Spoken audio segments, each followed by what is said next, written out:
Bom dia, boa tarde, boa noite para aqueles que estão me assistindo. Estamos no segundo dia da Bíblia Whole, Bíblia inteira. E nós paramos no capítulo 2. No sétimo dia, Deus já havia concluído a obra que realizara e nesse dia descansou. Abençoou Deus o sétimo dia e o santificou, porque nele descansou de toda a obra que realizara na criação. Se você não está nos acompanhando desde o primeiro dia, eu recomendo. E vamos para a leitura. Gênesis capítulo 2, versículo 4 em diante. Esta é a origem, o título é A Origem da Humanidade. Esta é a história das origens dos céus e da terra, no tempo em que foram criados. Quando o Senhor Deus fez a terra e os céus. Tem um vídeo que eu já assisti, eu não sei se vocês já viram, de um cara que ele falou que no princípio Deus criou os céus e a terra. E ele explica no princípio tempo, os céus espaço e a terra matéria. Então está ali os três elementos primordiais da vida. Continuando. Quando o Senhor Deus fez os céus e a terra. E olha o que diz aqui, ó, no tempo também. No tempo em que foram criados. Tempo. Quando o Senhor Deus fez a terra, a matéria e os céus, o espaço. Ainda não tinha brotado nenhum arbusto no campo,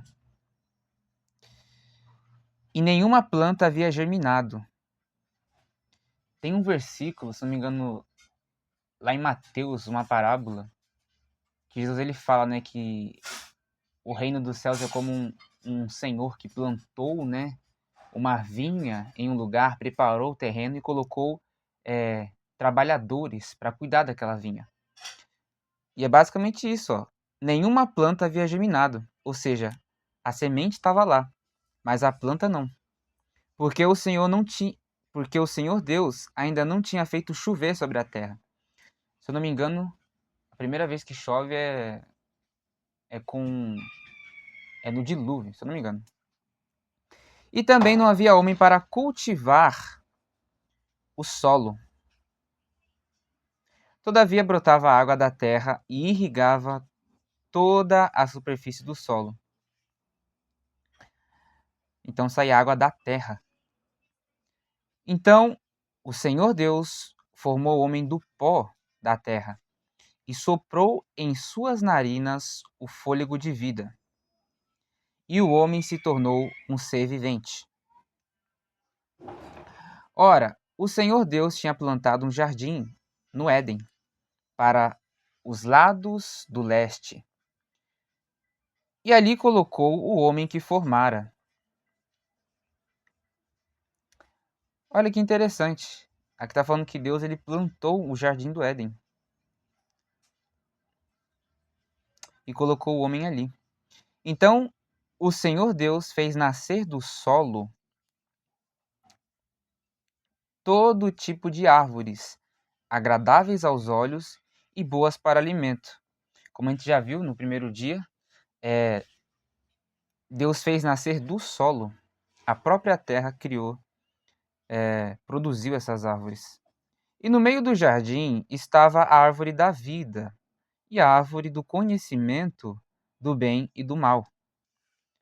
No Éden nascia um rio que irrigava o jardim e depois se dividia em 4. Então, além da água que saía da terra, também tinha esse rio que irrigava o jardim e depois se dividia em 4. O nome do primeiro é Pison. Ele percorre toda a terra de Avilar, onde existe ouro. O ouro daquela terra é excelente. Lá também existe o bidélio e a pedra de ônix. O segundo, que percorre toda a terra de Cuxi, é o Gion. O terceiro, que corre pelo lado leste da Assíria, é o Tigre. E o quarto rio é o Eufrates. O Senhor Deus colocou o homem no jardim do Éden para cuidar dele e cultivá-lo. E o Senhor Deus ordenou ao homem: coma livremente de qualquer árvore do jardim, mas não coma da árvore do conhecimento do bem e do mal. Porque no dia em que dela comer, certamente você morrerá. Então aqui nós vemos que Deus lhe dá uma ordem para o homem, além de uma tarefa: cuidar e cultivar.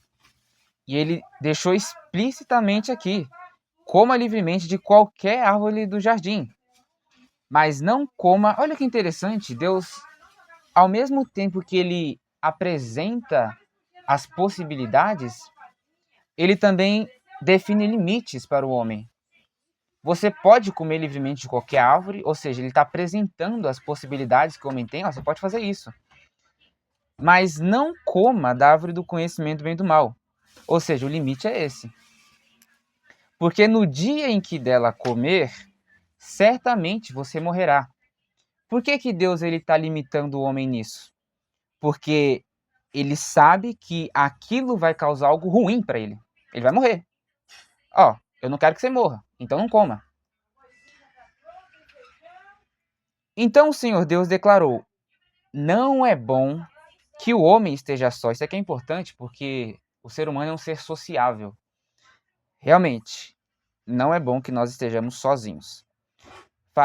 Quem já assistiu aquele filme lá dos Alvos e Esquilos, né? Tem uma mulher que ficou numa ilha por muito tempo, ela ficou meio louca, ela começou a fazer desenhos com os cocos e começou a conversar com eles. para tentar manter a sanidade. Farei para ele alguém que o auxilie e lhe corresponda. Cara, isso aqui tem a ver com o propósito da mulher, hein? Auxiliar o homem e corresponder a ele. É como se o propósito do homem e da mulher fosse o mesmo, basicamente. Porque se ela auxilia e corresponde a ele, é como se fosse um quebra-cabeça que encaixa.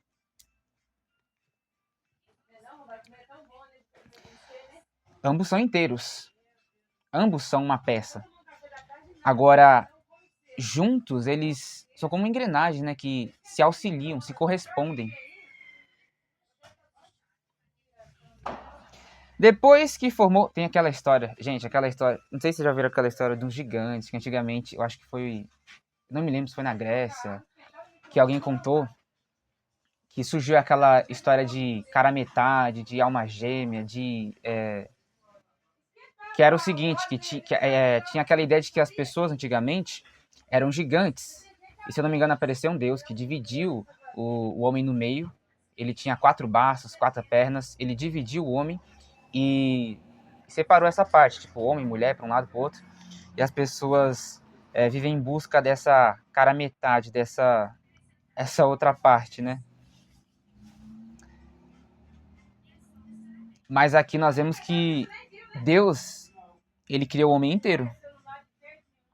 Ele não cria uma parte.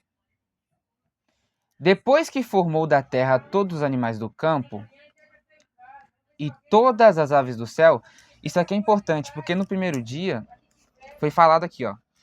Disse Deus, enche a terra de seres vivos, água de seres vivos que voam sobre a terra e tarará, tarará. Ele foi falando um monte de coisa. Só que no meio disso também, parece que está acontecendo ao mesmo tempo algumas coisas aqui. Depois que formou da terra todos os animais do campo e todas as aves do céu, o Senhor trouxe ao homem para ver como este lhes chamaria. E o nome que o homem desse a cada ser vivo, esse seria o seu nome. Ou seja, Deus, ele deu a responsabilidade para o homem de nomear os animais. Ou seja, o homem, ele recebeu essa responsabilidade de nomear os animais. Eu já falei em um vídeo que o pai, ele geralmente tem essa responsabilidade de direcionar o filho, de dizer, ó filho, você vai ser isso, você vai ser maior que o papai, você vai ser, você tem um futuro grande pela frente, ou seja, profetizar, dizer, classificar, nomear. Assim, o homem deu nomes a todos os rebanhos domésticos, às aves do céu e a todos os animais selvagens. Todavia, não se encontrou para o homem alguém que o auxiliasse e lhe correspondesse. Isso aqui eu vejo que é um mistério, né? Porque tem coisas que a gente só valoriza ou só percebe a necessidade quando não se tem. Eu acho que Deus ele permite que a gente sinta isso para que a gente valorize quando chegar, quando aparecer. Então o Senhor Deus fez o homem cair em profundo sono. E enquanto este dormia, tirou-lhe uma das costelas, fechando o lugar com carne. Com a costela que havia tirado do homem, o Senhor Deus fez uma mulher. Nossa, eu lembrei daquela história do... analogia do prumo. O prumo, ele fica do lado da construção para que ela cresça reta, que ela não se envergue para a direita nem para a esquerda, ou caia. O prumo, ele tem que ficar exatamente do lado da construção. Ele não pode ficar escorado e também não pode ficar muito afastado. E olha o que está falando aqui. Tirou-lhe uma das costelas, fechando o lugar com carne. Com a costela que havia tirado do homem, o Senhor Deus fez uma mulher e a levou até ele. Ou seja, a mulher, ela nasce da costela. Se eu não me engano, a costela que fica do lado. Do lado. Então tá aí, né? Não é questão de estar em cima ou estar embaixo, mas andar lado a lado. Disse então, companheirismo, companhia, né? Companheira e tal. Disse então o homem: esta sim é osso dos meus ossos e carne da minha carne. Ela será chamada mulher, porque do homem foi tirada. Olha que interessante, a mulher veio do homem. A mulher veio do homem. Ai, ai. Por essa razão, e hoje os homens vêm das mulheres. Por essa razão, o homem deixará pai e mãe. Então não é propósito, você vê que não é propósito de Deus o filho ficar eternamente na casa dos pais. Isso aqui já é uma palavra bíblica, ó. Por essa razão o homem deixará. Então isso daqui é uma... não sei se é um mandamento, uma profecia, mas é algo instituído por Deus, é algo de Deus para nós. Deixar pai e mãe e se unir à sua mulher, e eles se tornarão uma só carne. O homem e sua mulher viviam nus e não sentiam vergonha. Bom, esse foi o nosso segundo dia lendo